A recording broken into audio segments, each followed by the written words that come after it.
Chander. I can think of Ali Burma. There's Rajesh, Roshan, Poppy, Daphne, all of them who came around.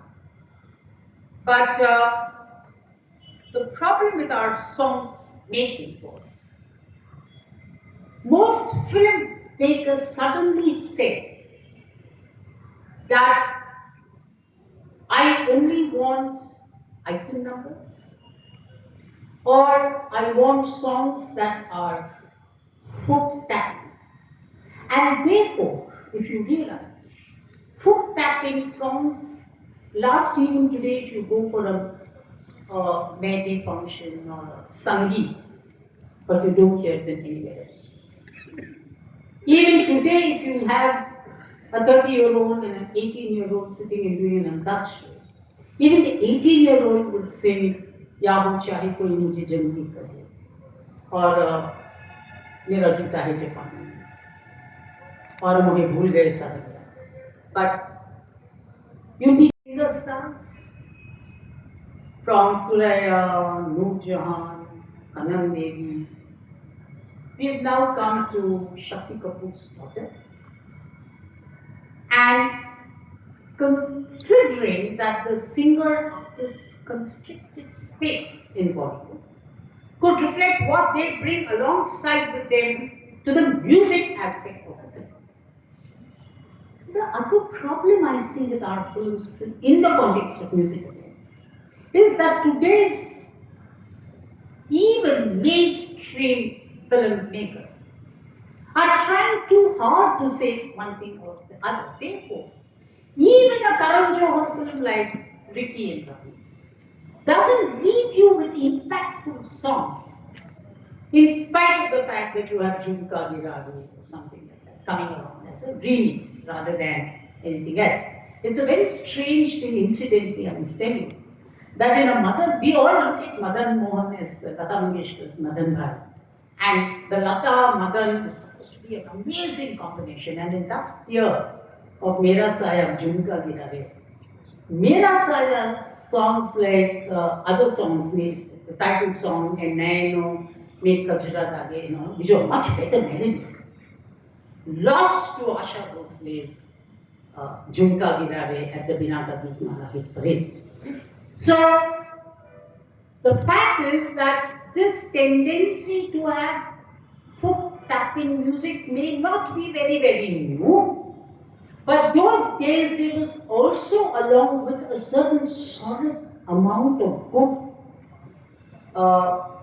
film music, which was either music-based, raga-based, lyrics-based, or event-based.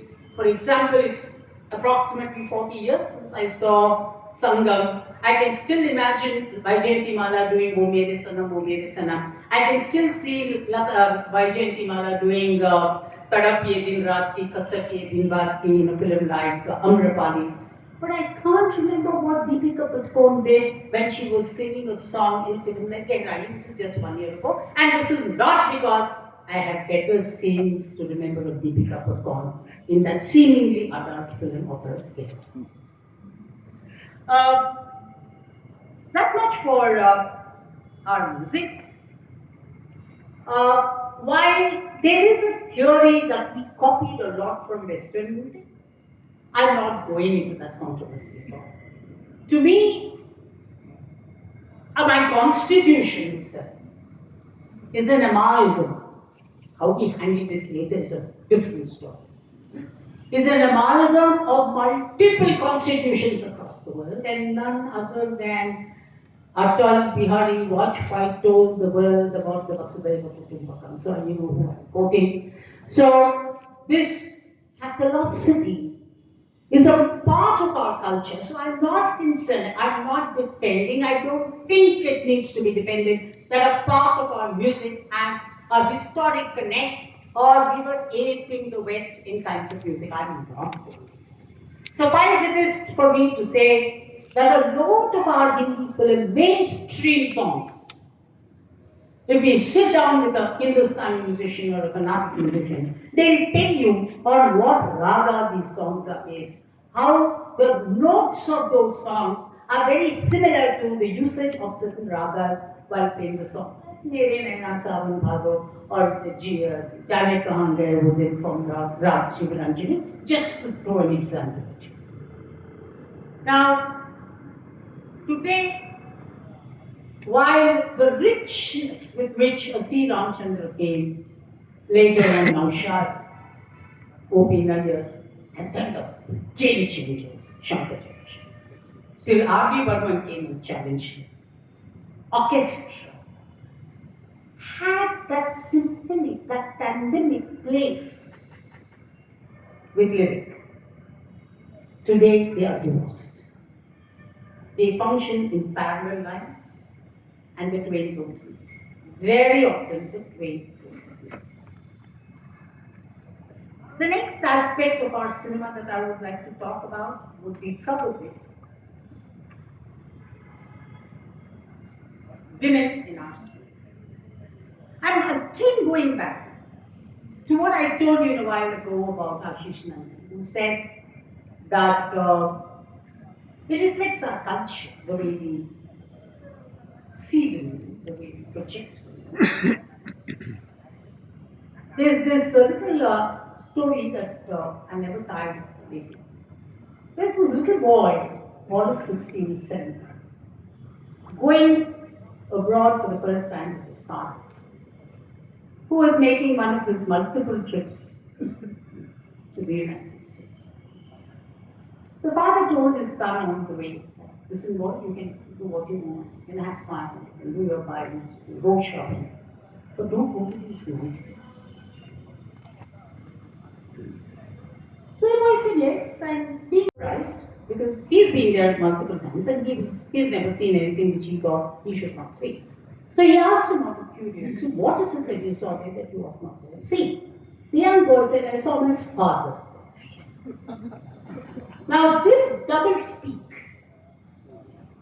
is a very simple characteristic of our society.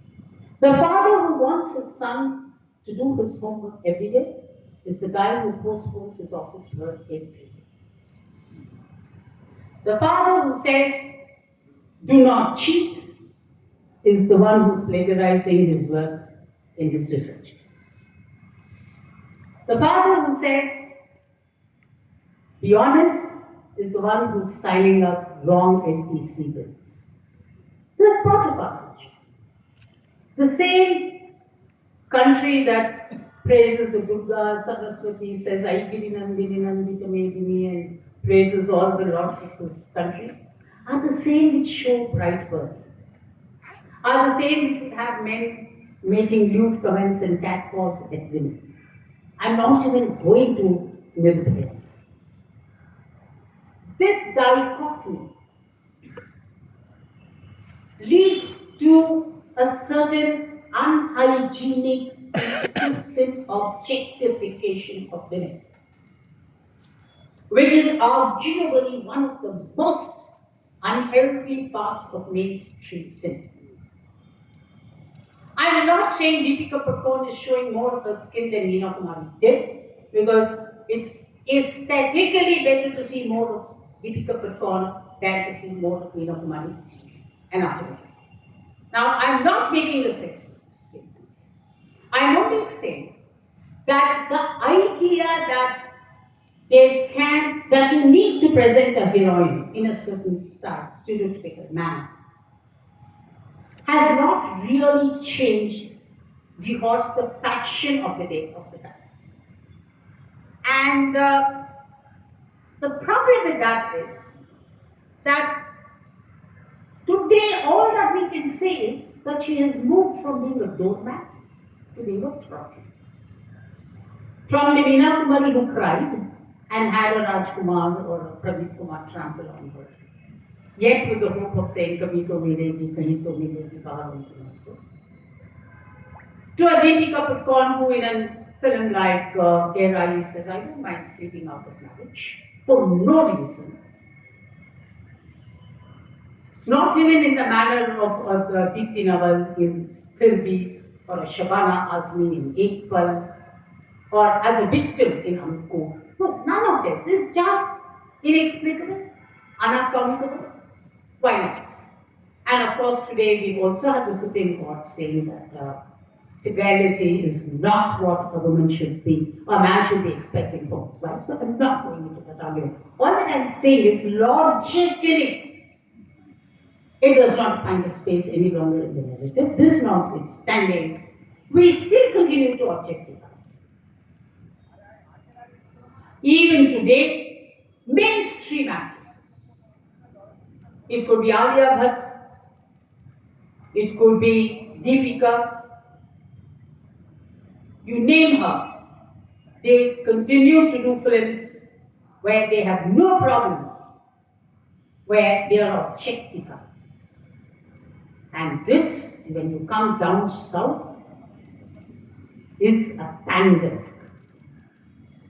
Film after film after film after film, you would see the Telugu hero looking at the heroine in a half sari, the camera stopping at the navel, the blouse is going up, the breeze coming. And we thought this was as old as one of atVidyarnyaSchool's songs of N.T. Ramarao. No. The more we change, the more constantly there we are, mentally. And that is a very serious issue with our cinema. Unfortunately, women in our cinema also have not found their own sexual space. There are a few films like Dev D, very interesting take on Chander's Devdas, in contradistinction to the Babu that you've seen in all other films. Over here, which main character says, I have a right to my sensuality and my sexuality. It was a very, very important statement that the filmmaker makes, in contradistinction to how everybody else in earlier times were very apologetic. Women were very, very apologetic about their sexual desires. Notwithstanding that most poignant, न जाओ सैया चुरा की दुनिया कसम तुम्हारी मैं रो पड़ूंगी, मीना कुमारी भीतर for the film Gulam. Of course, you had Guy. One of the first films that showed the right of a woman to come out of the turmoil of a marriage that did not recognize her persona, and her willingness in terms of physicality also to have another man in her life, Guy. And it was way ahead of its times. And very strangely, while Vijay Anand or Gandhi's screenplay was accepted in India, the Burlesque version of the movie in the West flopped. Was it because the West was not willing to accept Waheeda Rehman, or whether we wanted the Devanand Waheeda Rehman film to go as a success? Another moot point. But the fact remains that this whole theory that maybe the West is more willing to accept these kind of things didn't stand the guide test. We've had films where women are given importance. Our typical example is Mother India. Mere paas maa hai diwar. We have Khoobsurat. Very interestingly, Anand. We all talk about the cancer patient who's dying, ever smiling, Anand. How many of us over here know that a near repeat of Anand by Rishikesh Mukherjee himself was played by Jaya Bhatt? How many? Millie. Yes, a few. Millie. How many of us remember Millie as much as we remember Anand? Maybe more because we remember Badi Suni Suni and Ayat Tumyar Mujhe rather than for the film. So, our women characters also don't seem to carry the shelf life that many characters do. Then we've had Azad Chaurasi Ki Maan, we've had Dusri Sita, both these films. We must understand that both these films in a context with Jaya Bachchan very recently in one of her talks with her granddaughter said that she's very disappointed that she was not given the kind of recognition she deserved. I don't know that. But I do know that she's come up with some amazing performances and she's won awards for it. Dusri Sita is an amazing film. It has Adi Barman's music. And I would strongly recommend it to people who have not seen the film. Do see Sita. It's about a woman suffering. She kills her husband and she defends it on the ground that she was sought to be tortured in a domestic violence case. This is much before our parliamentarians woke up to the fact of domestic violence.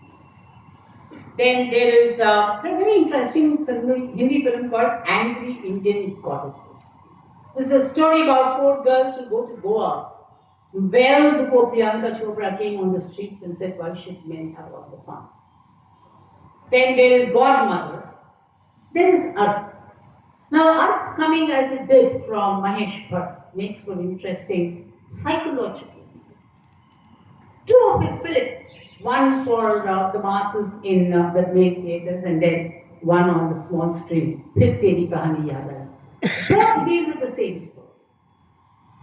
And it is my opinion, and I'm sure this is going to raise a huge debate.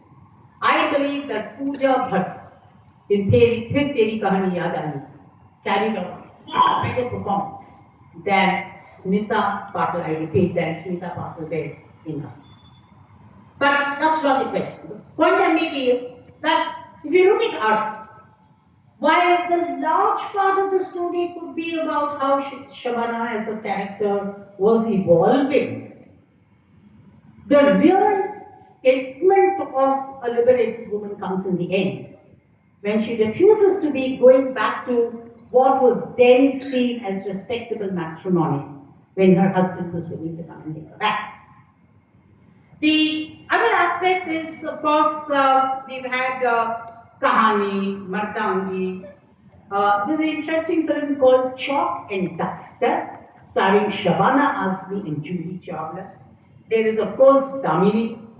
There is Gangubai, which is again, okay, Sanjay Leela Bansali's genre of filmmaking, where I'm not going to review Gangubai for you now, but okay, it's a more contemporary story of a sex worker almost becoming a drug peddler. Then,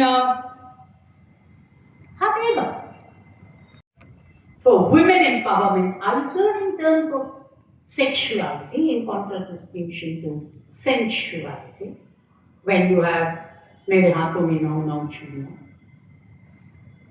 to women not just being empowered in the political field and in the field of crime, Godmother, or the other film that stars Rani Mukherjee, Vidya Balan, I don't remember the name of the movie, where she runs an outhouse between the borderlines of India and Pakistan.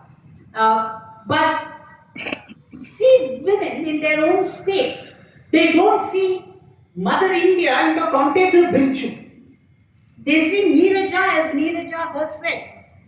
Now, this complex evolution is an important understanding that we are probably fine-tuning ourselves to global women more than to the Indian woman what she was 20 years, 30 years, 40 years ago. Therefore, those typical ideal Bahu, Saas, Ma, the Behen, Farida Jalal, Nazima, those stereotypes are slowly going away. Obviously, because 3 hours have become 2 hours 20 minutes. And you have now 10-15 minutes more of bedroom scenes which have become imperative to our films to make people understand that man and women have a relationship. You have to show that they are having it physically as often as you can. I'm only worried of today when they're going to show that man and women eat and therefore they have a digestive process. Having said this, I must also acknowledge that our cinema had some very powerful actors in the 60s, 50s. That kind of talent of women actors may be missing today. Meena Kumari, Moon, look at her filmography, Seema, Sujata, Gandhini. Amazing actors. Then, of course, how can one not talk about Shabana Azmi? I think arguably one of the greatest that this country has produced across genres, across languages. Today, I would have loved to see an actress who has a dialogue delivery like Meena Kumari. Unfortunately, when we have more women-centric films, we have film directors searching, trying hard to find heroines who will justify it.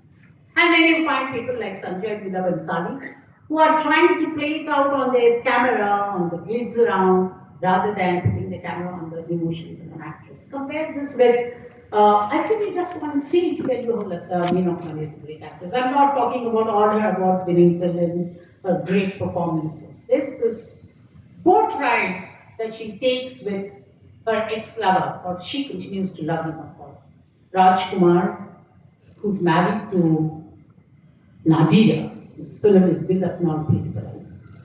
There's this lovely Shankar Ji Kishan song, Ajeeb Dastaan hai ye kahan shuru kahan khatam. Ye shaam jab bhi aayegi tum humko yaad aaoge. There's this one line, there's a single tear that comes down from Meena Kumari's eye. If ever you get an opportunity to watch this movie, watch it again. She uses her little finger just to take this tear away, because she doesn't want to see anybody noticing that she is weeping when she is singing this Lata Krishna number. Now, this was the class of sensitivity that Meena Kumari brought in the 60s to our cinema, at a time when you had to be loud, when our cinema had yet not grown out of its theatre annex. So it is so unfortunate that even Shabanas will have to make a few loud statements and spooch just to show, to reiterate her agenda when she's being Ricky or Ravi. Not that Shabana was any less an actor than Meena Kumari, that's not the statement. I'm only saying that today, while we have scripts ready, we somehow are not having those kind of actors who can carry out these scripts. Women directors, I can name about 10 of them who are great, which itself is sad. Yeah, but if you ask me about 10 directors, men also, I may find the same challenge. But having said that, let's look at 10 of them who I have listed. Sai Paranjpi, if you've forgotten her, Sparsh and Just Never two absolutely chopping cheese films. Farha Khan, of course, you all know her. Zoya Akhtar, Gauri Shinde, Meghna Gulzar, Kalpana Lajmi, Meera Nair, and Aparna Sen. Aparna, unfortunately, has not been making one too many Hindi films. I'd love to see her come back and make something like Park Avenue or Charandi for us. What films did Aparna give us? I think about all this while Farha represents woman power as a film director. She doesn't bring on board that additional sensitivity that one associates with the gender. I'm again not sounding sexist, I'm trying to say that they have certain greater attributes than what we men can bring on board. And for example, Sai Paranjpi, watch her Sparsh. She's dealing with a man's world. And yet, look at the space she will give Shabana Azmi. This is about what a woman can bring as sensitive. Or watch even Dil Dhadakne Do, that Zoya Akhtar gives the kind of space to even somebody like, what's her name? The best actress nowadays. Shefali. The fact that you can take Shefali in a film, it's about, somebody can then ask me, every Hindi film has 5 songs that a heroine sing. How many of us sing our own lyrics and dance with 2 left legs like Sunny Deol does, or very well like Hrithik Roshan does? So life doesn't really imitate art, but that's not. All of us in our bathrooms try to sing very well. And all of us have a trait of violence in us.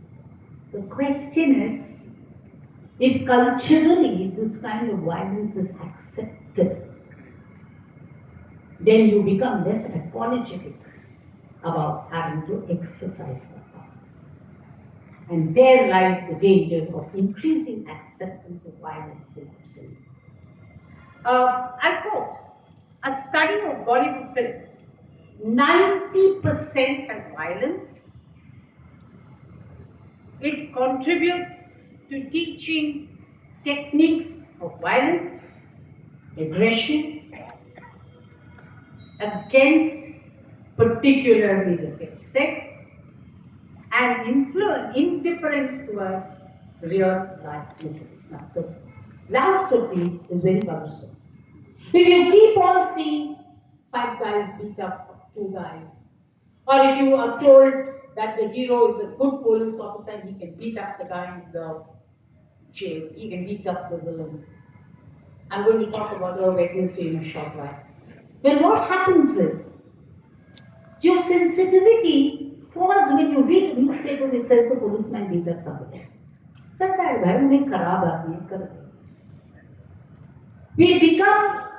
These become our defenses, these become our acceptable norms, which is not the basis of the democracy that we are talking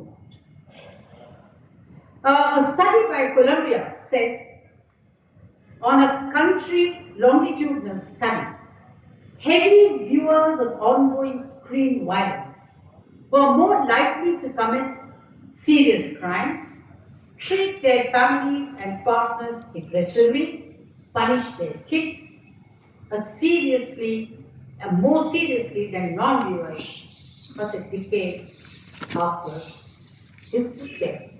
Today, a decade is not much time, it's happening much faster. This was a theory that happened at least 15, 20 years ago. Now, there is violence. For example, if you take a film like Akrosh, Govind Nidani, didn't need 10 guys beating up 100 like Ravi Teja does in a Telugu film. All that he needed was a dark, silent evening with Nasiruddin Shah sitting in court and a glass pane print. This was violence. But today, you know how you can have violence. I'm waiting for a day when I'm going to see a Hindi film where he says, Uska khoon pee jaunga. He's inspired by Dharmendra saying, "Main tera khoon pee jaunga." And then when he's saying, "Mujhe uska khoon chahiye," he comes, slips on his neck, take a glass, pour his blood and drink it up. Don't be surprised if this is going to happen in us. So now the trend is moving towards that. Don't forget, you had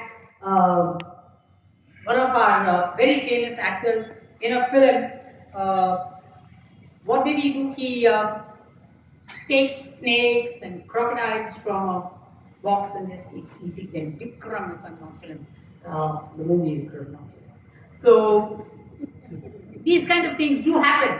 So after all, art sometimes imitates lives, sometimes draws up seeming mirages,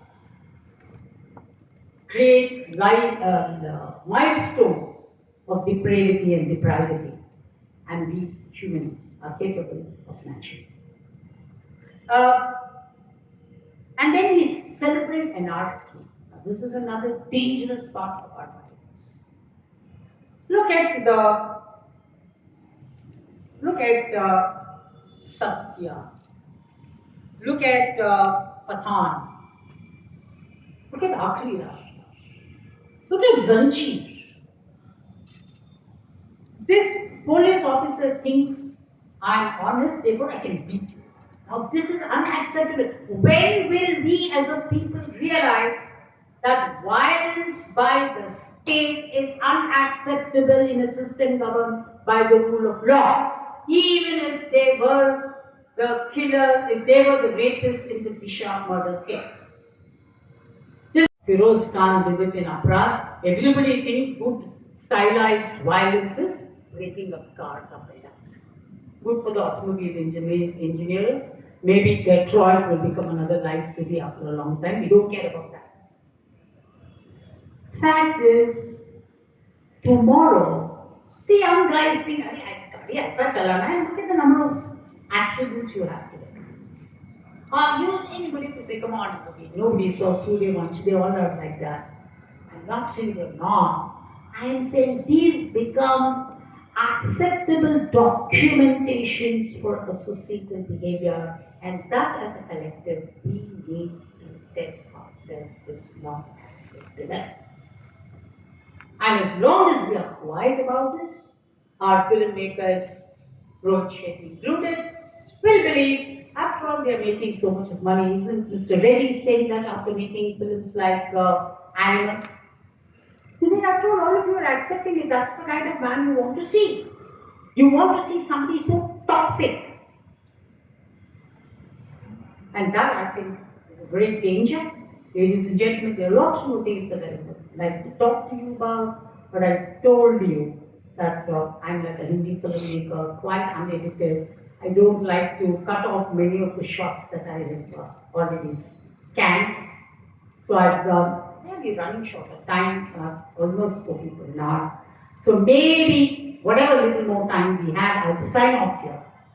On issues that I have raised or on issues that I have not, and you have an opinion, questions are more than welcome for whatever amount of time that Vikram would but thank you very much for giving me this patience.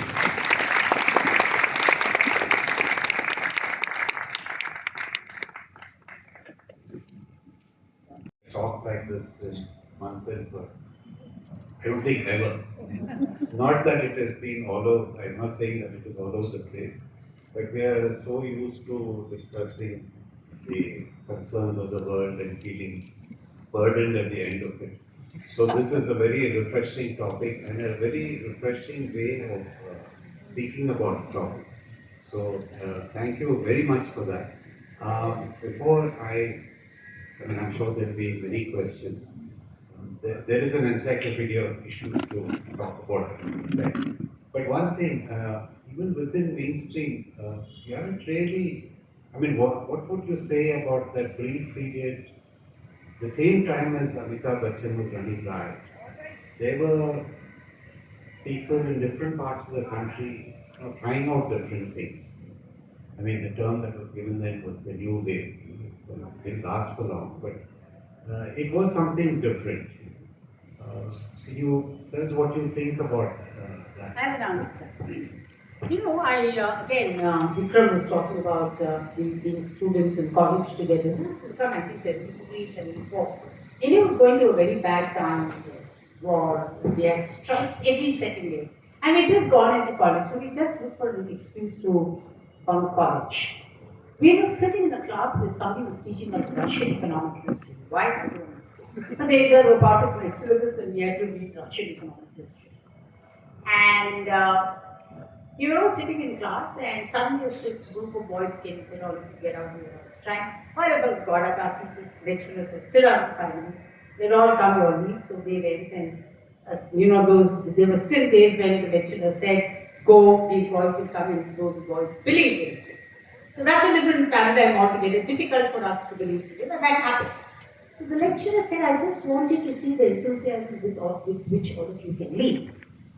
That was because of the universal theory, she said. And these are words that were told to me in 1973, count the number of years, I still remember her exact words. She said, evil is a greater influence than good. That is why Amitabh Bachchan cinema lasts longer than new wave cinema does. Two, I'll just finish. Two, I told you in my talk, if new wave cinema had given music a little more space, then probably we went home with something to carry home, other than what you said, we all carry at the end of a MANTHAN meeting, something very heavy. Today you'll just take back memories of what he said about Vaida Rahman, what he said about Deepika Padukone, what he said about Alia Bhatt, all those youngsters. They will definitely think about Alia Bhatt while they're going home. Some of here will think about Meena Kumari. So we have something lighter to think about. Therefore, it will last longer. That's all. Ravi, I have a question. I think that if there is one thing which unites India, pan-India, apart from Paneer Butter Masala, is A.R. Rahman's music. I wonder why you didn't mention that. Okay. This A.R. Rahman music, very personal piece. And I said this on television on the day A.R. Rahman won his first Oscar. I said it is strange today that it is A.R. Rahman who brings India its first music Oscar. Let anybody worth his name, A.R. Rahman included, sit down and listen to Naushad, Salil Chaudhary, S.D. Burman, Shankar Jaikishan, and tell me A.R. Rahman is better. I go on my knees and say, I'm sorry, Manthan, I was wrong in excluding A.R. Rahman. Down south, I still say Raja over there. Yes. It's such a delight to listen Okay, to. 1 minute. They choose the person who's asking the questions, I give the answers. Yeah. That's the reason the mic is in my hand. International cinema, green screen. So a couple of responses and then a question. The first is why didn't O.P. Nair take Lata Mangeshkar? No, Gurudev. O.P. Nair. Yeah, because she was such a great star and also she didn't want to sing for a co-actress as such. So there was some differences. That's the reason. So a lot of differences of ego might come in between. That's what I. As the best formula of good cinema. When will we reach the stage of Korean cinema? Maybe. And there are different paradigms. Why should my best oranges be as good as your best apples?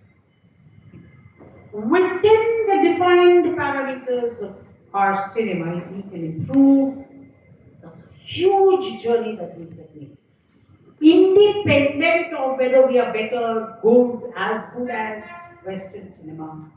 Intrinsically, I think we have enough story, enough drama, enough material, enough star, enough talent to make good cinema. Will we do it? I don't know. Can we do it? I guess we can. You said something? No, it's not available on movie.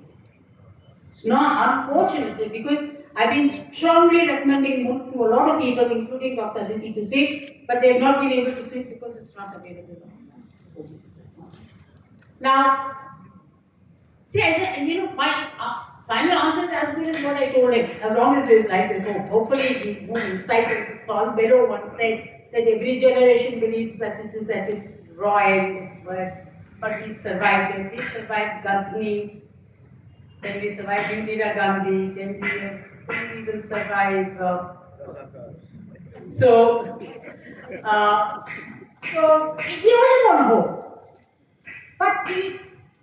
But today, if you're seeing how we are walking exactly,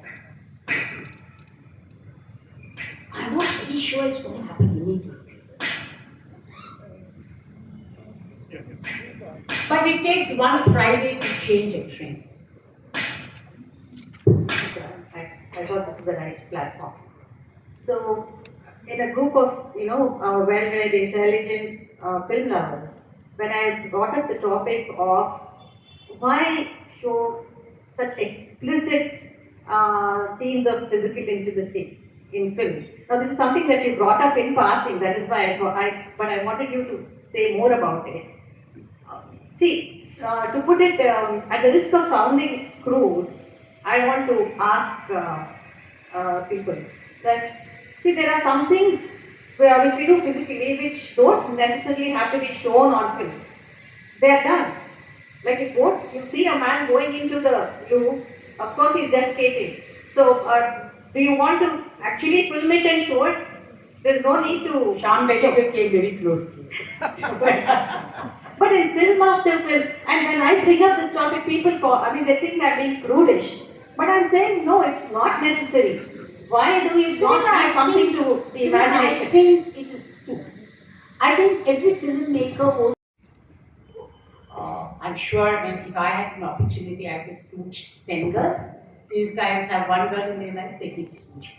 So this is nothing to do with decaying morality or something like that. Having said that, if there is a growing tendency to non-accountability, I don't blame the youth of today as much as I blame the generation that failed to set standards. What do they see for them to emulate? Me? That's what they do. Look at the kind of leaders we have in the country. And I don't know why the youngsters are walking. Yeah, Ravi, as you rightly said, the golden period of 50s, 60s, music was the hallmark. But don't you think, more than that, the poetry of those days carried the day? By I said that about music then. And poetry. Well, for example, I can't think of Shankar Jaikishan without Hasrat or Shalend. I can't think of Barmanda without Shalend. I can't think of Naushad without Sahib. Right? So, Mother Mohan without thinking of Kaifiyas, I can't. So this, when I said music, I meant the three integral parts. The orchestra, the music, the lyrics, and the singers. Yeah. What RRR, or is something wrong with the thing, and the phenomena of Rajinikanth being so popular in a state country like Japan? What is this cross-cultural thing happening? Collective Neighborhoodism is socially accepted. Sociologically, we are going through a low. Vadiyar has a magic part. Now, if you ask me, why did Krishna become such a great popular actor? Or why was Jitendra more acceptable than Nasiruddin Shah? Then you'll have to go to Richard Beck, who said, ask a question properly, it will answer itself. And the test to that question would be, why is it that the laity prefer X to Y? The critical aspect of that is the question. Now, the other aspect of your question was RRR. I think Oscar has always been a market function. I don't need to say that. I personally feel that every decade in Indian cinema, whether it is Bollywood or Tollywood or whichever what the cinema is coming from, they were all moving. Absolutely, the original Hollywood being the one. But every decade has its, every decade was reflecting the societal changes which were happening. Everyone agrees that. Like, for example, we had the religious films initially. Yeah, now we have Article 71. The socialist cinema, then you have the anti-hero cinema.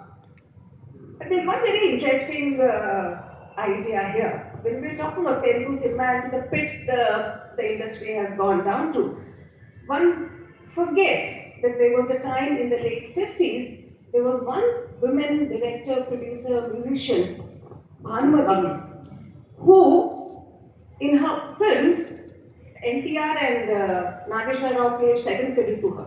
In fact, there was a film called Chandirani, which was later remade in Hindi, where Dilip Kumar plays a second role to her. So, for a woman to have that kind of agency in the film industry, to what we have come today, it's really a sad story of, that's one observation. And also because a lot of people have commented about the, oh my God, what the state of cinema today. I feel that we are getting the cinema which we deserve. Because a lot of the good film, I'll tell you, I went one night at 11 o'clock. I traveled 5 hours from Vijayawada because I have to do a film. At 11 o'clock, I went to this theatre to see this film of Balki, Gumar, right? Gumar. And the next theatre was showing that Sunny Deol's movie. Gadar 2, sorry. Gadar 2, whatever. So, one was houseful, Gadar 2, and this was running to empty theatres. I keep telling many of my friends who are, please go and see this good film. I'm so busy, this upper middle class intellectual who believes that sitting in their drawing room in the midst of organizing things they have to do. They can change society, they can not. How many of us over here would go and see a good Hindi film and moving images is making some of our best films and showing it to us every Sunday? We don't. Also, one more suggestion. Please go and see a film in a single theatre. A film made by a women director. I went and did this as an experiment. I went and saw Lipstick Under My Burqa. And it was such a horrible experience. You're telling me I saw this movie in Aurangabad. And this guy wanted to go and have a bath after he saw the movie. No, because people were laughing and smirking at the wrong times, and it's really terrible to see the kind of reaction. And the same things men were doing. Shauki. Yeah. Let's take Shauki. Yeah. I know Basu Chowdhury was making it more light-hearted than the Ratna part of the movie. But then men can organize women have no business to have sex with a yellow bomb. This is the way we are culturally trained. Yeah. That was observation that we Very true, very true. But you know, just to add to your Bhanumati example, take a film like Mamta in Hindi. Suchitra Sen. Who is playing second fiddle to her? Ashok Kumar. Right? Take a film like Sahib Bibi or Ghulam. Who's playing second fiddle to Meera Kumari? Guru Dutt, one of the biggest filmmakers of our time. So there have always been larger than life, but very few examples. The fact that you could talk about Bhanumati itself tells the story. Hello, sir. I like your talk. But I'm not comfortable the way you are criticizing the commercial movie, and I will tell you why. We, the people, the people who are sitting here, we read a certain type of literature. We have a certain. Do we read at all? Yeah, whatever it is, whatever books we read, whatever. I mean, please don't read it. I'm just setting a context here. Please, I'm not, who. We come from a certain ideology. We read similar books, we listen to similar speakers. We actually buy clothes from similar shops also. Okay. The point is, we don't understand that we are still very few in number. Now I have set the context. Few months ago, I was traveling in Bihar, and every day I was in a new district of Bihar. And you know how Bihar is. I was very tired. At the end of the day, I went to watch Animal, and I thoroughly enjoyed it. Now, Animal is not the type of movie which I will usually go to watch. But in that particular context, that 7 days of Bihar trip, I loved every scene of it, and I laughed at every scene. And I was also surprised with myself, why is it happening? But I thought maybe that's what happened with millions of people who are so tired every day that something as crass as Animal also they find very entertaining. Yeah, I probably disagree with you on the Animal example. I think there must not be any scenario in this country, God willing, where even if there's a gun on my head and I just come out of a Chinese torture chamber, I do not envy such a scenario where after 10 years of you know what, I still won't enjoy Animal. The last question, anybody wants to have the last say? Yeah. This is more to Vikram. You're talking about A.R. Rahman uniting India. I would like to tell you what used to happen when I was a child. My mother is from Kakinada, my mother-in-law from Kottayam, and they were both bonded over the songs of Pankaj Malik from Bengal. So that kind of India, it need not be just A.R. Rahman, it could be anybody who was popular. I think Hindi film songs brought us all together, and that is the power of, that's why maybe it becomes a golden age, because they could all relate to a song. And that's what brings, whether you are a Maharashtrian or a Punjabi or a Telugu speaking person or a Tamilian. I think the best books written on Hindi cinema came from Tamil Nadu. A person from a Tamilian wrote a very good book, and a good critic was again a Tamilian. So we can't really compartmentalize when it comes to Hindi film cinema. Am I done with the question answers? Funniest films ever made. Incidentally, this is my ode to our cinema, to all the great filmmakers who we genuinely miss, including the singer who sang this song in her original, in the voice that could give Lata Mangeshkar the run. And I would say that, unlike her, but imitate what she said. मेरी सांसों में आज तक वो हिला की खुशबू महक रही है हमारी सांसों में आज तक वो हिला की खुशबू महक रही है लबों पे नगमे मचल रहे हैं नजर में मस्ती छलक रही है हमारी सांसों में आज तक वो हिला की खुशबू महक रही है Thank you, ladies and gentlemen.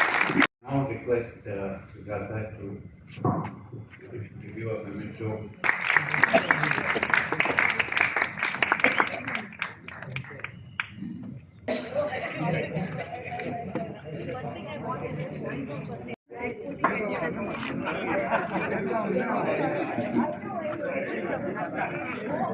Ask any questions. Lata Mangeshkar